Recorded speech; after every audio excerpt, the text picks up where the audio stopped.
In this video, we're going to be breaking down 3 World Cup 2026 games happening on June 27, 2026, and providing you with picks for all these games. As usual, stick around until the end because you won't want to miss out on anything.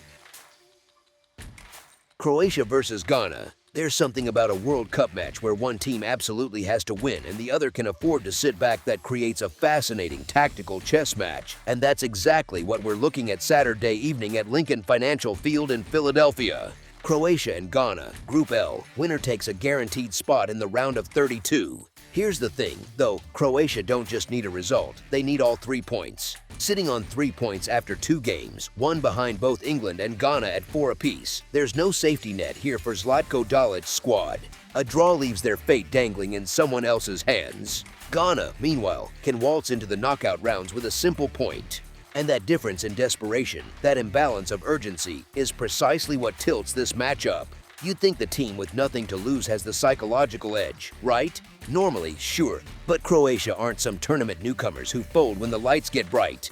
This is a country of fewer than 4 million people that reached the World Cup final in 2018, finished third in 2022, and made the semifinals 3 times in 7 tournament appearances. They topped their UEFA qualifying group with a record of 7 wins to 1 draw to 0 losses, banging in 26 goals while conceding just 4. Tournament pressure doesn't rattle these guys, it wakes them up. Luka Modric just hit 200 caps for Croatia during the Panama match 3 days ago, and his teammates literally threw him in the air to celebrate after the final whistle. You're telling me a 40-year-old man playing in his 5th World Cup, possibly his last competitive tournament ever, is going to let this slip without a fight? And then you look at Ghana's situation. Carlos Queiroz has done an excellent job organizing this team defensively, no question. 2 clean sheets, 4 points, the Black Stars are in a comfortable position. But that comfort is also a trap. Ghana held just 21% of the ball against England and managed a grand total of 1 shot on goal in that 0-0 draw in Boston. Their only goal in the entire tournament came from Caleb Urenki in the 95th minute against Panama, a match they nearly failed to win against a team that's now been eliminated. 1 goal in 180 minutes of football. The attacking output just isn't there, and the absence of Mohamed Kudus, who didn't even make the 26-man squad due to a thigh injury, has stripped Ghana of their most creative and dangerous transition player. On top of that, starting goalkeeper Lawrence Adizigi has been ruled out for the rest of the tournament with a groin injury, meaning Benjamin Asare continues between the posts. Asare did well against England, credit where it's due, but he plays his club football for Accra Hearts of Oak and hasn't faced this kind of sustained pressure over a full 90 minutes at the highest level repeatedly. Croatia's response after their opening 4-2 loss to England tells you everything. They didn't panic. They regrouped, went to Toronto, and ground out a disciplined 1-0 win over Panama. Ante Budimir came off the bench at halftime and scored 9 minutes into the second half, converting a beautiful cross from Josip Stanisic, and Dominik Livakovic made 3 consecutive saves in a single sequence during the 67th minute to preserve that lead. And that's a team that knows how to win ugly when the tournament demands it. Mateo Kovacic and Modric in midfield still have the passing quality to pick apart a deep block if given enough time, and Joško Gvardiol anchoring the back line gives them the kind of defensive solidity they lacked against England. Ghana's plan will be to sit in their 4-1-4-1 shape, clog the middle, and hope for the best. But when you're inviting a team with Croatia's technical quality to come at you for 90 minutes, eventually the dam tends to break. The Croatia money line is our first pick for this matchup. Ghana's defensive identity under Queiroz isn't just a plan for this game, it's been the entire personality of this World Cup campaign, and that matters when you're thinking about how many goals are actually going to land in the back of the net. 2 matches played for the Black Stars, 0 goals conceded. They beat Panama 1-0 and drew England 0-0. Across those 2 games, they averaged roughly 30% possession and racked up 38 tackles. That's not a team trying to outscore anyone. That's a team whose entire philosophy revolves around making the pitch feel small and suffocating. Queiroz has built his entire career on these kinds of setups. He managed Iran at the 2018 World Cup the exact same way. Ghana's last 4 competitive matches have all featured 2 or fewer total goals. That's a trend, not a fluke. Now look at Croatia's side of the equation. Yes, the England match was a 4-2 shootout, but that was the outlier, not the norm. Against Panama, they managed just 1 goal despite dominating possession and territory. The pattern of their qualifying campaign, despite the impressive 26 goals, often featured tight games decided by a single moment of quality, a 1-0 away win in the Faroe Islands, a 3-1 home win over those same Faroe Islands where they trailed 1-0 before turning it around. This is a squad that tends to win by a goal rather than blowing opponents away, especially in the knockout phase of their tournament DNA. Weather also plays a quiet role here. Rain is expected earlier in the day at Lincoln Financial Field, an open-air venue, with cloudy skies and temperatures settling into the mid-70s by the 5 p.m. kickoff. A wet surface doesn't help the side trying to play intricate passing combinations in the final third. It does, however, help the side sitting in a deep block, reducing the effectiveness of quick 1-2s and through balls. That's Ghana's bread and butter, making the field feel heavy and slow. Antoine Semenyo, Ghana's Manchester City attacker, has their best individual quality going forward, but he had just 2 shots against Panama and registered 0 against England. The supply lines are simply too thin. Thomas Partey is more occupied screening the defense than pushing forward, and Iñaki Williams, for all his raw pace, is asked to track back just as much as he's asked to run in behind. Meanwhile, Croatia's forward options, while experienced, aren't exactly prolific at the international level. Badimer was clinical against Panama, but 1 goal from 1 chance is the definition of efficiency over volume. The attacking firepower on both sides suggests a game decided by a single moment, not a barrage. Lincoln Financial Field should see a cagey, chess match atmosphere where the first goal completely reshapes everything. Ghana will hunker down, Croatia will probe patiently, and the margins will be razor thin. Game total under 2.5 goals is our second pick for this matchup. Quick commercial break. You know the deal. If you want to get our exclusive best sport picks to take things to the next level, then check out our Patreon in the link down below where we offer our best single picks, parlay picks, and much more. Go check it out. Commercial break over. Now back to the game. DR Congo versus Uzbekistan. There's something wild about a team making its second World Cup appearance after a 52-year absence, and somehow looking like they belong more than the debutants sitting across from them. What strikes you immediately about the Leopards in this tournament is that they haven't played like tourists. They walked into Houston for their opener against Portugal and did something most people didn't think was possible. They frustrated one of the favorites and walked out with a point. Yoane Wissa's header off that Arthur Masuaku cross gave DR Congo their first World Cup goal since 1974, and the way they celebrated, you could feel 52 years of waiting pouring out of that squad. Then came Colombia, a side that had already dismantled Uzbekistan 3-1, and even in a 1-0 loss, the Leopards made them sweat for every inch of that pitch. That's the kind of fight you can't fake. Flip the picture to Uzbekistan, and you're looking at a team that's been outscored 8-1 across 2 group matches. That's not a slump, that's a free fall. Portugal hung 5 on them in Houston, with their own goalkeeper Abduvohid Namadov putting the ball into his own net for the 4th goal, and the match was essentially over at halftime. Against Colombia in the opener, they managed just 33% of the ball, and every time they tried to build something, Los Cafeteros snuffed it out. Now here's the thing, DR Congo doesn't just have fighters, they have genuine quality in their defensive spine. Chancel Mbemba, the captain, has been marshalling that backline with the composure of someone who's played at the highest level for Lille season after season. Aaron Wan-Bissaka and Axel Tuanzebe bring Premier League pedigree from West Ham and Burnley respectively, and Tuanzebe is the same man who struck the 100th minute winner against Jamaica in the Intercontinental Playoff to even get this team to the World Cup.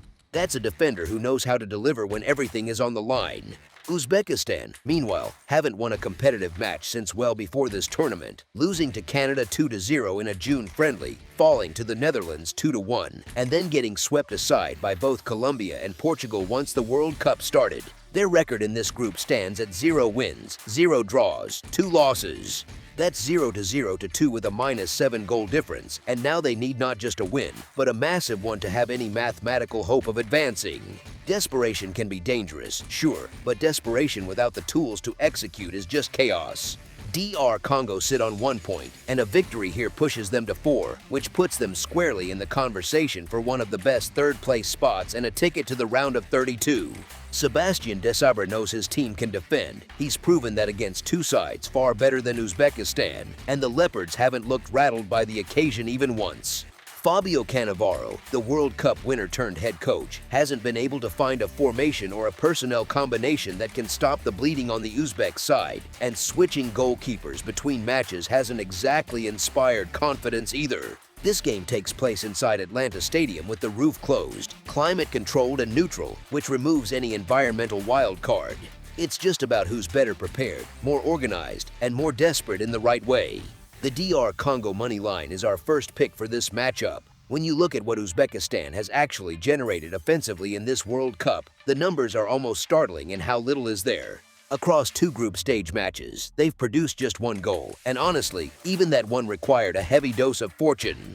Against Colombia, Abosbek Fayzulayev's equalizer came after goalkeeper Camilo Vargas parried an Elder Shimurada volley, and the ball floated up for Fayzulayev to nod in from practically on the goal line.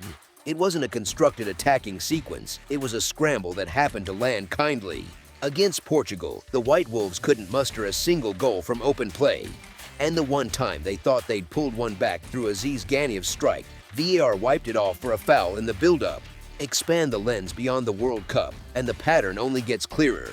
In their pre-tournament friendly against Canada, Uzbekistan were shut out 2-0. Against Venezuela in the FIFA series match, they played 90 minutes and couldn't score at all, winning only on penalties. The lone competitive goal they managed outside of this tournament came against the Netherlands, and that only happened after Dutch midfielder Guus Til was sent off with a straight red card in the 86th minute, leaving Netherlands down to 10 men. Igor Serdaev equalized in the 91st minute against a reduced squad that was already in cruise control. Strip away the fortunate circumstances, and Uzbekistan have barely been able to generate quality chances against anyone of substance. Meanwhile, you've got Lionel Mpassi standing between the posts for DR Congo, and that man has been a revelation. Against Colombia, Mpassi made 9 saves across 90 minutes, including 5 in the first 20 minutes alone, which was the first time a goalkeeper hit that mark so early in a World Cup match since Warren Barrett did it for Jamaica against Argentina back in 1998.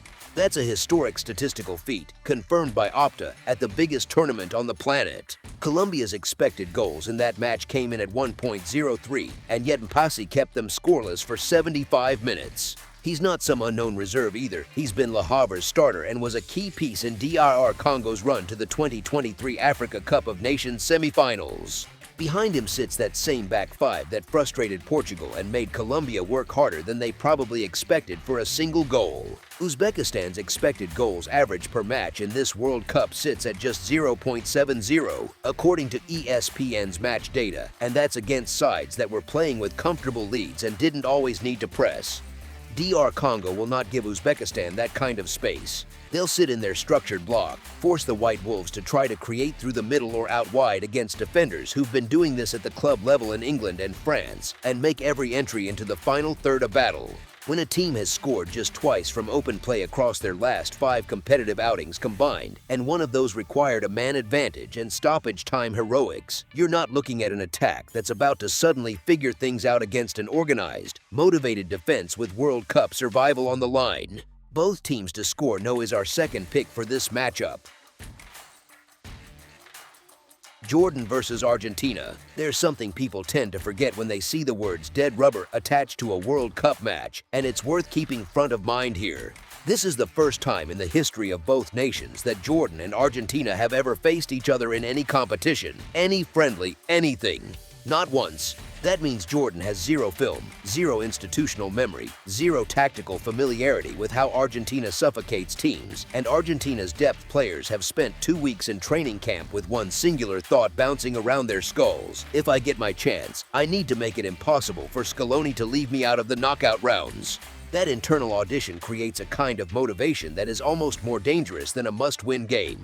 Julian Alvarez, the Atletico Madrid forward who scored 4 goals at the 2022 World Cup and recorded 20 goals across all competitions this club season, hasn't found the net yet in this tournament. He's expected to start tonight in Arlington. Think about that for a second. A proven World Cup goal scorer with that kind of pedigree, hungry to remind his coach and the world that he belongs on the biggest stage, running at a backline that has conceded 5 goals in 2 group matches. Giovanni Lo Celso, Nico Paz from Como, Nicolas Gonzalez, all of them reportedly set to feature, all of them carrying the kind of hunger that turns a so-called meaningless match into a showcase. Lionel Scaloni confirmed that Messi won't start, but here's the thing, even without the greatest player on the planet in the starting 11, Argentina's B team would still be among the favorites in most international tournaments. And on the other side, Jordan's situation tells you everything you need to know about the gap in quality. Jamal Salami's squad, making their first ever World Cup appearance, sits at 0 points after losses to Austria and Algeria. They've already been eliminated. Their record across their last 5 matches reads 0 wins, 1 draw, and 4 losses, with 13 goals conceded over that stretch. Against CONMEBOL opposition specifically, Jordan's track record is grim, losing 4 of their last 5 encounters with South American sides. Their 3-4-2-1 formation has a documented structural issue where the spaces behind the wingbacks get exposed repeatedly, and Argentina's overlapping fullbacks and wide attackers have been eating those gaps alive all tournament. Argentina's 9-match winning streak across all competitions, paired with 8 clean sheets in that run and just 1 goal conceded total, isn't just impressive on paper, it's a different sport compared to what Jordan has been able to produce defensively. The defending champions beat Algeria 3-0 and Austria 2-0 at this World Cup, and their goal difference of +5 sits comfortably atop Group J. Even with rotation, the class difference here is staggering, and Argentina's reserves know this is their job interview for the round of 32. Argentina -1.5 handicap is our first pick for this matchup. Now consider what tends to happen when you put a team that has scored 2 or more goals in 8 straight matches on the same pitch as a team that has conceded 2 or more in 7 straight. That overlap is striking, and it's not a cherry-picked window, it's the sustained reality for both squads heading into Saturday night at Dallas Stadium. Argentina generated 22 shots and put 11 of them on target across just 2 World Cup matches, and that was with Messi doing most of the heavy lifting. Tonight, with fresh legs and eager attackers desperate to get on the score sheet, the volume of chances could actually increase, not decrease. Jordan's defensive vulnerabilities run deeper than just the final score, too.